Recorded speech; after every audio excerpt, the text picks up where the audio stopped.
everyone, Valerie here. It's been forever since we've done a video, and I wanted to basically do an update to share how everything's been going on with our family. I got Malachi here with me. Look how big he is. Look at this. He's like much bigger than me by now. He's our second oldest. This is the second to youngest, Nehemiah. He is 2 now. This is Eli. Say hi. Hi. This is Eli. He just turned 1. So I just wanted to let them come in the video to show their faces, and let me come up here real quick. Look, say hi, my love. Oh, you're so handsome. Yes, you are. Okay, Nehemiah. Look, right there. Say hi. Oh, so hi. So handsome. Alrighty. They're going to go back out in the living room, and I'm here getting ready to go to the movies with Kuma. So they're going to head back out. Malachi's going to keep an eye on them while I get ready. I figured I have to use this time to get ready anyway. I might as well tell you guys all about what's been happening in our life. Alright, go back in the living room. Put him down so he can walk. Micah wants to come say hi. Come back. I'm sure. I don't like it. Micah, he just turned 10. Azariah just turned 9. The older 2 are having their birthday this coming month in October. Okay, go play, my love. All right, Micah, take Eli. Oh. So, first thing is I got my hair again. It was growing out. I'm not sure if in the last videos you guys saw that it was starting to get long. I just couldn't take it anymore. I didn't want to cut it myself anymore. It takes a long time, so I finally just went to the salon to my stylist and got it done. And I love it, and I don't regret it. It's wet right now, which is why it's just straight back. Anyways, what's been going on with us? Well, I know that we've uploaded a video sharing how Eli was born, and it was crazy and scary, and he was in the NICU for 11 days. That was very scary. We're very thankful that he came home healthy. So the first thing on my list is that we recently bought a new to us used vehicle. We bought a Suburban, which is a large SUV. And it fits all of us very comfortably. It has a very large trunk space as well, even with all of us in the car.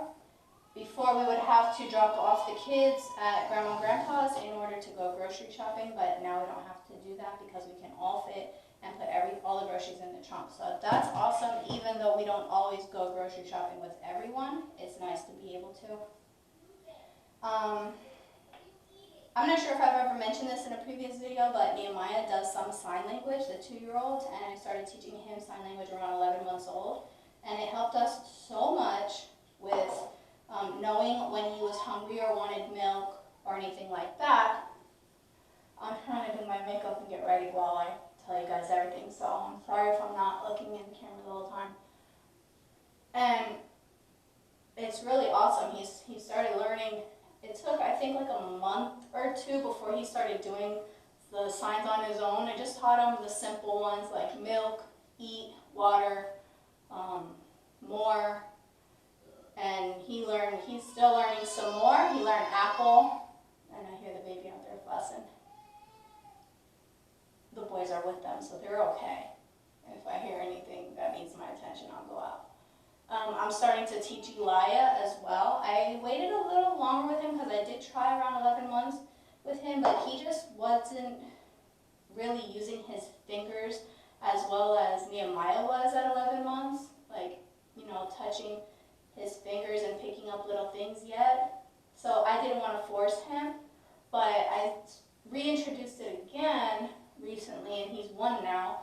And within I showed him once or twice, and then 2 days later, I saw him do the more sign like this.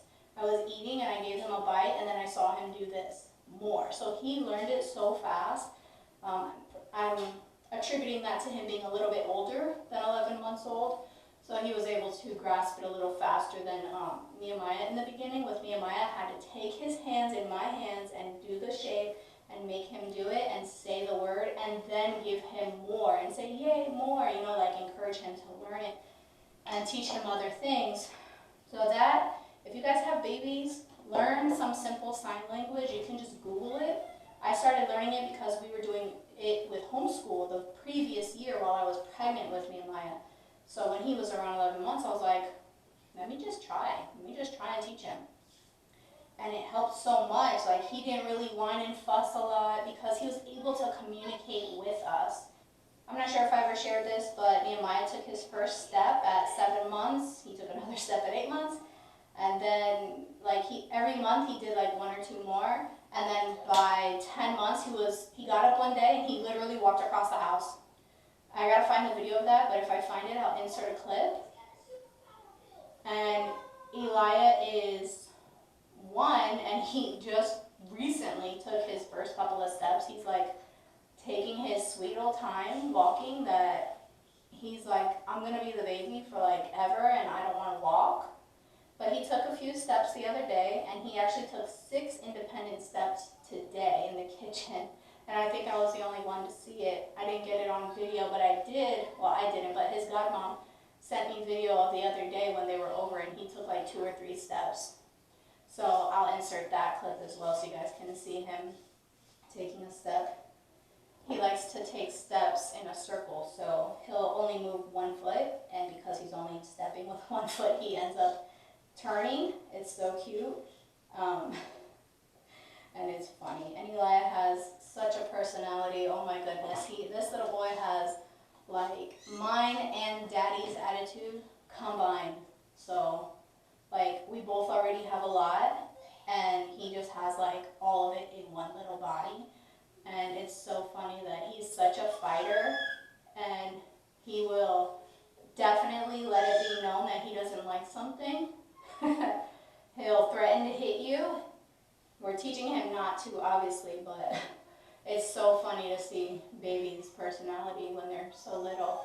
He's such a fighter, and but he's so loving too. It's like, he gives kisses, but then the very next second, he'll do this to you, like, I'm gonna hit you. I have a habit, if you guys have ever watched my vlogs from the past, when my 2 middle ones were the babies, I will pick them up and kiss them, like, and like hold them to me, like, you ain't getting away. So when I do that to him, he like pushes me away, and then he does this, and sometimes he hits me in the face, which, you know, it's my fault, I instigated it. But when he does that, and it's not my fault, I have to tell him, nope, no, hit mommy, you know? Let's see what else is new. Oh man, we're dealing with this thing with our house. If you guys remember, oh my gosh, did I post this? 2 years ago when Nehemiah was born, we were having a hurricane come our way. What was that hurricane's name? Irma? It didn't come directly to Miami. It kind of was going east, then it went west around to the west side of Florida. It was crazy. Anyways, all of Florida was going crazy evacuating. We were a part of it because Nehemiah was only 4 days old.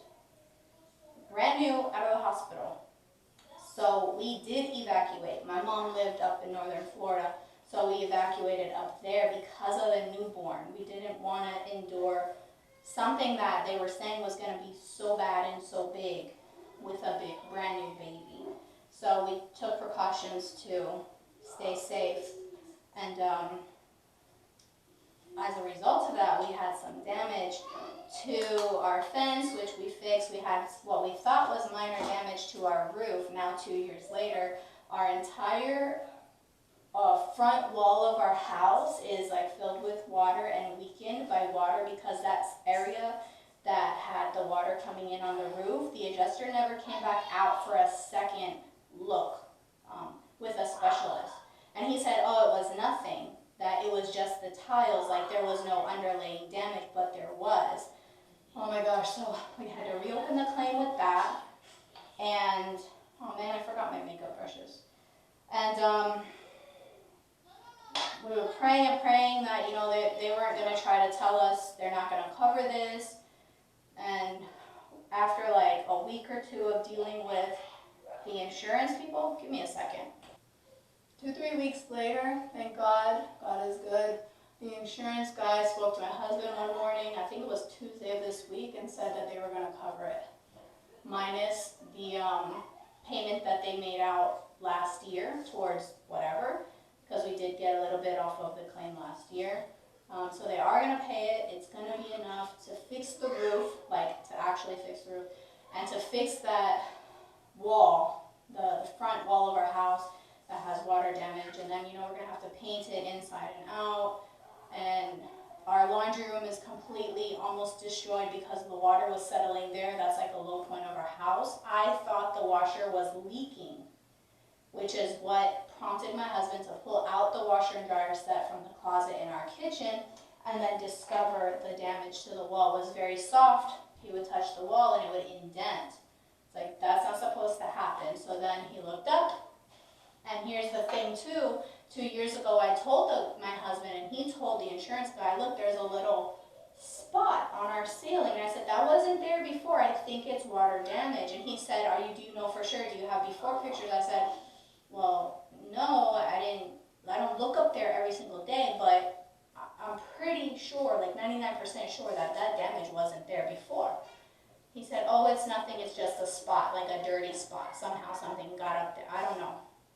Turns out that's where the water's been getting in, and now the whole ceiling is like, you can see the water damage very clearly. So that's a really big thing. As far as the house, we completely have outgrown this house, you guys. Like, we have the 4 big boys. If you've seen my old vlogs, you know that the 4 boys were 2 and 2 in a room.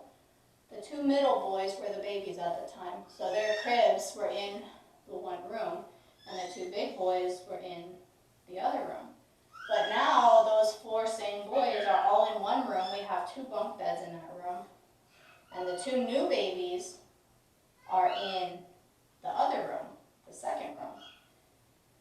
So we're completely tight in the house, and because all the boys are so big, it's very hard to be in the house all together. They're big as in tall and big guys, so they take up space in the house. The living room feels so much smaller when we're all together because they're not little kids anymore. So once this house is fixed, I mean, not right away, but eventually we're going to have to try to sell this house to buy a bigger house, and I'm praying that we can buy one with more yard space than we have. I'm praying for a minimum of 5 acres, but anything bigger than what we have will be better. I'm hoping like it'll be 5 acres though, because that would be amazing to have all that space and have a bunch of fruit trees, and if we wanted some animals, like some egg-laying chicks, garden and all that. Speaking of garden, you guys, we have not been on point with our gardening. I will show you an update of our backyard soon, but it's not like what you have last seen. Life has been very busy with homeschooling the 4 older boys and having 2 babies. It's very crazy each day. I wouldn't even want to turn the camera on during the day because all you guys would hear me do is yell every 5 seconds, shut up, sit down and do your schoolwork, and baby crying for food every few minutes. Oh, another thing with the house. 2 days after my husband pulled out the washing machine thinking it was just a leak, that the washing machine was leaking, not that we had actual roof damage and water damage to our house. My husband didn't plug in the hose back into the wall so that when I did a lot of laundry, the water would flood into the hose and out of the house. So the hose was loose and I flooded the house. That was a very upsetting day. I didn't take any video, but I spent practically the entire day with all of our towels, all of our blankets, all the kids' dirty clothes, sopping up water and wringing it out in the kitchen sink by hand. Hours. Finally, it all got dried up. It didn't cause further damage to the already water-damaged house we had because I made sure to get by the walls and stuff first and to worry about the middle last. Sorry for the interruption. So my husband is going back to school, and he's going, my little guy's crying, but he's okay. He just doesn't want to be in his playpen. He's going back to school for nutrition and to be a dietitian. So he actually does have college education, but because we owe, or he owes, on his student loans, the school wouldn't release his credits that he's already earned. So basically he had to redo everything. So he's testing out of what he can test out of to get those credits without having to do the whole semester of the class. You basically take like a competency test and you can get the credits if you pass it, which he's done many already. And within, I don't know, I think once he starts back at the actual classes with the professor, I think he has maybe 1, maybe 2 more semesters, like physically, to do those classes and not clep out of it or pass a test out of it. And then he'll be transferring to university for the second 2 years of the degree. So that's really cool. And I'm hoping that that will further his financial ability to work from home. His ultimate goal, I think, is to be like a herbalist doctor, like a medicine man, what they would call it in Jamaica, a herb doctor, a herb man, or whatever. So that's what he's going to school for. And I wanted to go back to school, and we actually did all the research for me to go back to school too, to be a medical billing, to do medical billing. However, the school that offers it online, fully online, costs $10,000 more than what my grant would cover. So my grant would cover part of it, and then I would have to pay out of pocket $10,000 to $11,000 more, which we can't afford right now. So while that is still in the plan, it's just postponed until we can save for it, which is fine. The 2 older boys are in 9th and 8th grade. The 2 middle boys are both in 4th grade this year. And last year, the 2 older boys started dual enrollment in the college, so they've earned some college credits already. The second one was in 7th grade, and the first one was in 9th grade, which he did well in the college courses, but he didn't do well in his homeschool courses, so he actually failed 9th grade. I'm having him redo 9th grade this year in homeschool, and we postponed the dual enrollment, the college classes for him until he can show that he's going to, do his work and not fail homeschool. And the middle one passed very well, Malachi, he passed very well on the homeschool, but he failed one of his classes in the college just by not doing his work. So we took him out of the dual enrollment classes to feeling like he is smart enough, but maybe the maturity level, he's yelling, the maturity level's not there. So we're going to postpone that for him and for a couple of years till he's a little older and can commit to doing the work necessary. So they're doing all right in school right now in homeschool. Neither of them have started the dual enrollment. Kwame, depending on his first quarter grades, mid-October, we'll see if we're going to put him back in dual enrollment in the January semester. So we shall see how that goes. Hoping he does well, because I just don't want to continue to deal with the laziness and the blatant refusing to do his work. I'm tired of it. It's been years. So aside from that, I told you guys how Kuma's going back to school. I wanted to go back to school. I still plan to.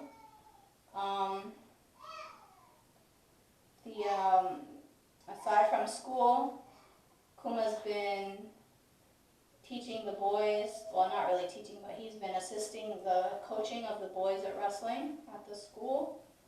They both wrestle for the public school. Even though they're homeschooled, they can still participate in sports with the school system. So they're doing that, and my husband is an assistant volunteer coach, so he goes out most days of the week to help with that. And because of that, he recently seriously injured his clavicle from the front of his chest, the right side. Here, like he feels like he may have dislocated or somehow overstretched the clavicle from the sternum. And it hurts here, all the way around to the back side of the scapula, even up the neck to the right side of his scalp. I don't remember if we shared, but if you've been following us for a while, or even if you've seen old vlogs, you have seen our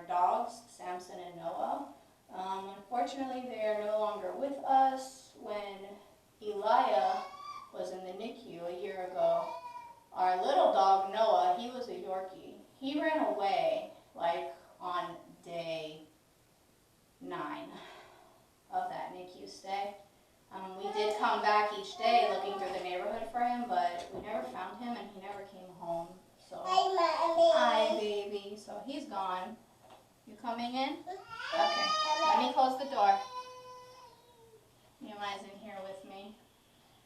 So he ran away and he never came home. So we lost him before we even came home with the baby. And Samson was already sick. We didn't really know exactly what was wrong with him, but he was sick.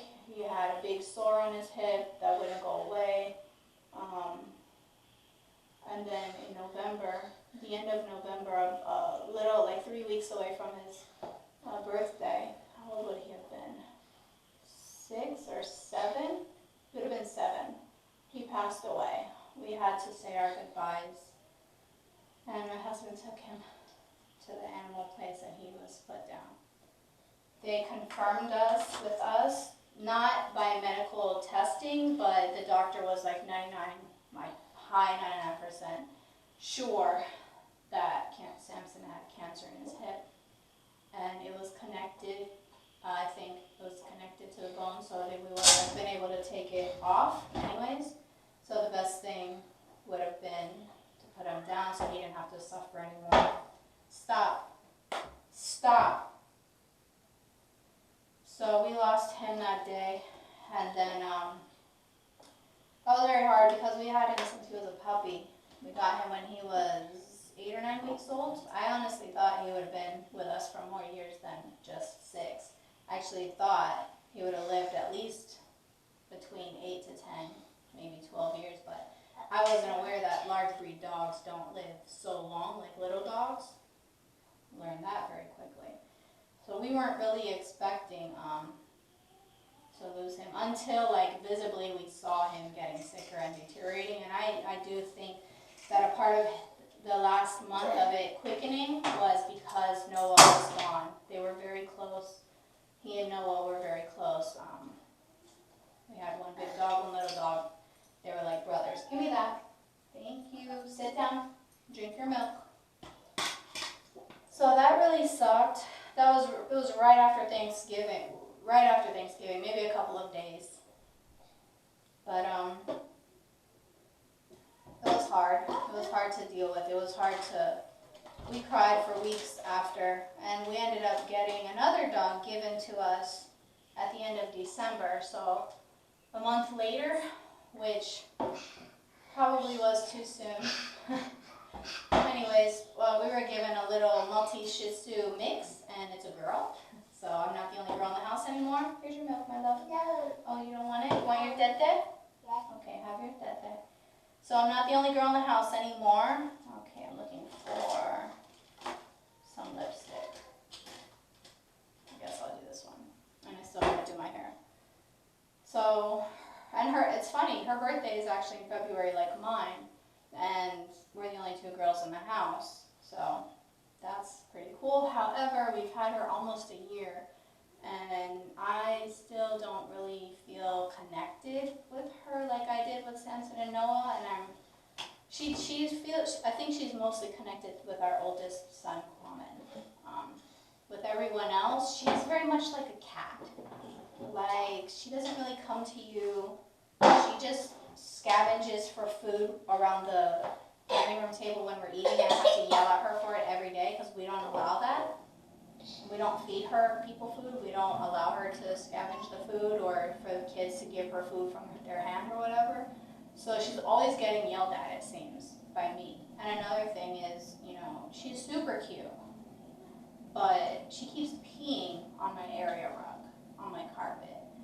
And it pisses me off to no end. So I get so mad, and I feel so bad because I have to lock her in her cage if we're going to be out for a significant amount of time out of the house. I can't let her roam free in the house like we used to with the other dogs, and I can't let her roam free or sleep on the couch at night because, again, she will pee and poop on the carpet and then take her dirty butt and go sit on our couch where our babies lay and put their face. I'm not having that.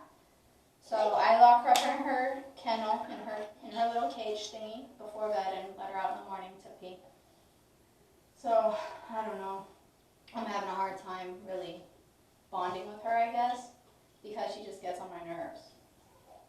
And I'm trying. I try to walk her every day when I go for my walk. No, my love, you can't wear that. No, lipstick is not for boys. Sorry. Mommy did not allow you to wear lipstick. Only girls. No, I'll put chapstick on you. I'll put chapstick on you so your lips will be soft but not colorful. He's in here watching me and he wants me to paint his mouth like I just did mine.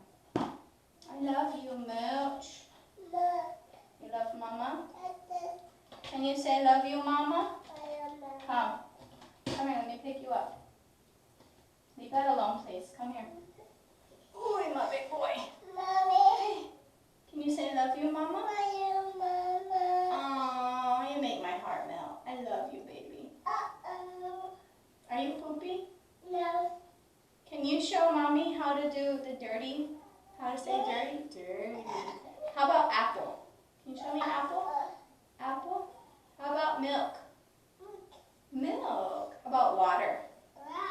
Good job, water. How about more, please? More? Show Mommy more.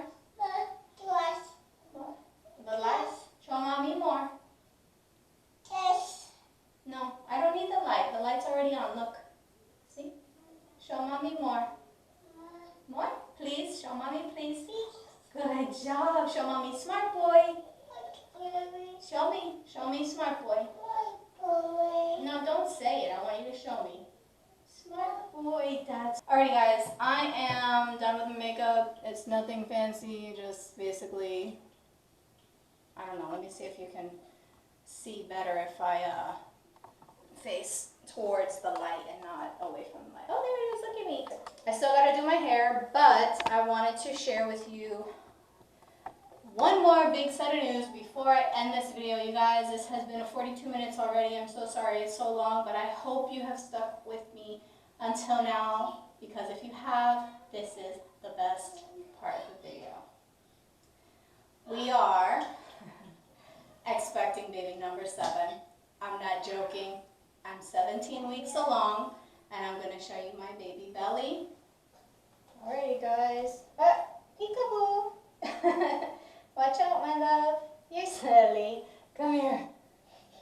Come here, right here. Look, I can see you. Look, I can still see you. Come by Mommy. Alright, he wants to throw a fit. So here's the baby belly. You can clearly see that I am pregnant. I'm not lying. We are having baby number 7. So there's the big news. We're having baby 7. I am in the middle of my 17th week. Oh, look at that. I might not even do my hair. I think it looks fine the way it is. That's why I love this cut, because even if I don't take the time to blow dry it or straighten it, it's already cut into the style. And I don't really have to do much, but I might just run the straightener over some pieces to make it look more polished. So yes, my due date is February 29th. I think the baby will be coming the week before that. I've never come on my due date. I've always been within that last week, the 39th week. So we shall see. This baby is going to be February like me. I haven't been feeling any morning sickness, thank God. No, Papa. Just like with all my other pregnancies. The only thing that I am noticing is different this pregnancy, which was a little shocking to me, is my weight is the actual same number as my pre-pregnancy weight, which is 153. It was holding between 151 and 153. Now I'm holding at 153, so I guess I've gained 2 pounds technically. If you guys want updates or the gender reveal when we're ready, comment down below that you want to see it, and we will share it. I am not promising how often I can post a YouTube video, but I will try to be more consistent. Maybe every week to 2 weeks, I may be able to put together a family vlog just from clips here and there. A daily vlog is too much for me. I cannot homeschooling 4 kids with 2 babies and being pregnant. Thank you guys so much for watching this video. I hope you stayed around till the end and you get to celebrate with us our lucky number 7. Will it be our last? I don't know if God decides to close my womb, then yes, it will be our last. But I leave that up to Him. So we will talk to you guys in the next video and see you guys later. Bye.